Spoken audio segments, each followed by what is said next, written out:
15 अगस्त 1947। वो तारीख भारत की आज़ादी का पहला दिन।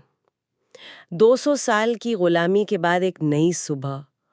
पर ये सुबह जितनी उम्मीद भरी थी उतनी ही बंटवारे के दर्द से भी बोझिल थी। हाँ बिल्कुल।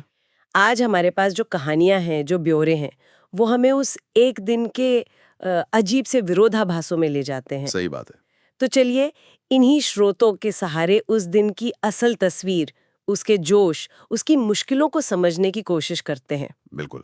और हमारा मकसद सिर्फ ये जानना नहीं कि क्या हुआ, बल्कि वो महसूस करना है। वो जो खुशी थी गूंजती हुई, और वो जो दुख था सिसकता हुआ, दोनों एक साथ। हाँ, तो शुरुआत करते हैं शाम के कार्यक्रम से। प्रिंसेस पार्क, जो आज इंडिया गेट के पास है, वहां झंडा फहराना था। हाँ। अंदाजा था कि कोई 30,000 लोग आएंगे, लेकिन पहुंचे कितने? 5 लाख। 5 लाख।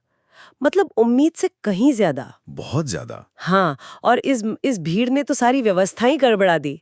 स्रोत बताते हैं कि बल्लियां टूट गईं, लोग मंच पर चढ़ गए। अरे बाप रे! और एक एक बहुत चौंकाने वाला दृश्य था कि कुछ महिलाएं अपने बच्चों को भीड़ में कुचलने से बचाने के लिए हवा में उछाल रही थीं। ओह!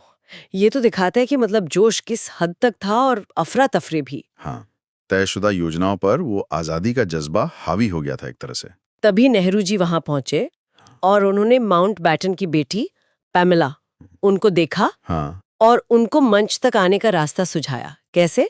लोगों के सिरों पर पैर रखते हुए। सच में? और उन्होंने माना, हाँ। और उन्होंने वैसा किया भी, सैंडल हाथ में लेकर। गजब। लेकिन लॉर्ड माउंटबैटन, जिन्हें झंडा फहराना था, उनका क्या हुआ? वो तो अपनी बग्गी में ही फंस गए थे भीड़ में। अच्छा। हाँ, और वो उतर भी नहीं पाए। तो उन्होंने वहीं से बग्गी से ही चिल्लाकर इशारा किया कि झंडा फहरा दो, अरे! और फिर बग्गी पर खड़े होकर ही सलामी दी। सोचिए जरा। ये तो एकदम अनियोजित सा हो गया। हाँ, लेकिन उस पल के लिए शायद यही सही था। एकदम सच्ची तस्वीर। और फिर वो शायद सबसे हैरान करने वाली बात। कौन सी? भीड़ ने नारे लगाए। भारत माता की जय तो लगाया है, हाँ, वो तो जाहिर है। साथ में माउंट बैटन की जय के नारे भी लगाए। क्या माउंट बैटन की जय? उसी अंग्रेज वाइसरॉय की? हाँ, जिसकी सत्ता अभी अभी खत्म हुई थी। ये तो वाकई हैरान करने वाला है। क्यों हुआ होगा ऐसा? स्रोत बताते हैं कि माउंट बैटन ये सुनकर खुद भावुक हो गए थे, उनकी आंखों में आंसू आ गए। शायद वो उस दिन का एक असाधारण माहौल था जहां भावनाएं तर्क पर हावी थी। हो सकता है। और एक बात और, कहा जाता है कि जैसे ही तिरंगा लहराया ना, उसी वक्त आसमान में इंद्रधनुष भी निकला था। अच्छा, वाकई इंद्रधनुष? हाँ, मानो जैसे प्रकृति भी जश्न मना रही हो। ये तो कमाल की बात है। फिर लौटते वक्त का भी एक जिक्र है। हाँ, बताइए। माउंट बैटन की पत्नी एडविना, उन्होंने कुछ थकी हुई महिलाओं को अपनी शाही बग्घी में बिठा लिया। अच्छा। और नेहरू जी भी थे, पर सीट नहीं थी। तो वो कहाँ बैठे? बग्घी के हुड पर। क्या बात है! ये तो बराबरी का एक अद्भुत प्रतीक बन गया उस पल में। हाँ, ये छोटी छोटी चीजें उस दिन की उस असाधारण भावना को दिखाती हैं, जैसे सारे फासले मिट से गए हों। ये तो हुई शाम की बात। पर इससे पहले मध्य रात्रि, 14-15 अगस्त की रात, संसद का सेंट्रल हॉल, वहां क्या हुआ था? हाँ, वो भी एक बहुत महत्वपूर्ण क्षण था।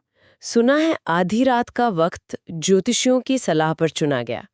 क्या ये सच है? सिर्फ शुभ अशुभ का चक्कर था? अब हाँ, ज्योतिषीय कारण तो था, क्योंकि कुछ ज्योतिषियों को 15 अगस्त का पूरा दिन शायद उतना शुभ नहीं लग रहा था। लेकिन इसके अलावा आधी रात का वक्त अपने आप में एक प्रतीक भी था, अंधेरे से उजाले की तरफ जाने का। अच्छा, हाँ, ये बात भी है। और सेंट्रल हॉल का माहौल बहुत भावुक था। सुचेता कृपलानी जी ने सारे जहां से अच्छा और वंदे मातरम गाया। और फिर नेहरू जी का वो ऐतिहासिक भाषण, बिल्कुल। Tourist with destiny. बिल्कुल, नियति से साक्षात्कार। और ठीक 12 बजे शंखनाद हुआ। लोगों की आंखों में आंसू थे। बाहर बारिश हो रही थी, लेकिन फिर भी हजारों लोग जमा थे। हाँ, सुना है लोग खुशी से रो रहे थे। अजनबी एक दूसरे के गले मिल रहे थे। वो पल शायद शब्दों में बताना मुश्किल है। बिल्कुल, वो एहसास ही अलग था। अच्छा, ये 15 अगस्त की तारीख, ये कैसे तय हुई थी? क्या पहले से तय थी? नहीं, ये भी बड़ा दिलचस्प है। ये तारीख माउंटबैटन ने अचानक ही एक प्रेस कॉन्फ्रेंस में चुन ली थी। अचानक? क्यों? वजह ये थी कि ठीक 2 साल पहले इसी दिन यानी 15 अगस्त 1945 को द्वितीय विश्व युद्ध में जापान ने उनके सामने आत्मसमर्पण किया था। ओह, तो ये उनके लिए एक व्यक्तिगत रूप से अहम तारीख थी। हाँ, ऐसा लगता है।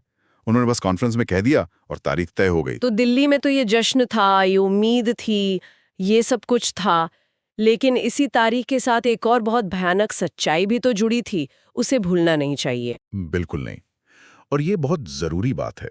जहां दिल्ली इस अभूतपूर्व जश्न में डूबी थी, वहीं पंजाब और बंगाल में लाखों लोग बंटवारे की त्रासदी झेल रहे थे। उनके लिए 15 अगस्त आजादी का दिन नहीं था। उनके लिए वो तबाही, विस्थापन, हिंसा। हाँ, अनिश्चित भविष्य का दिन था।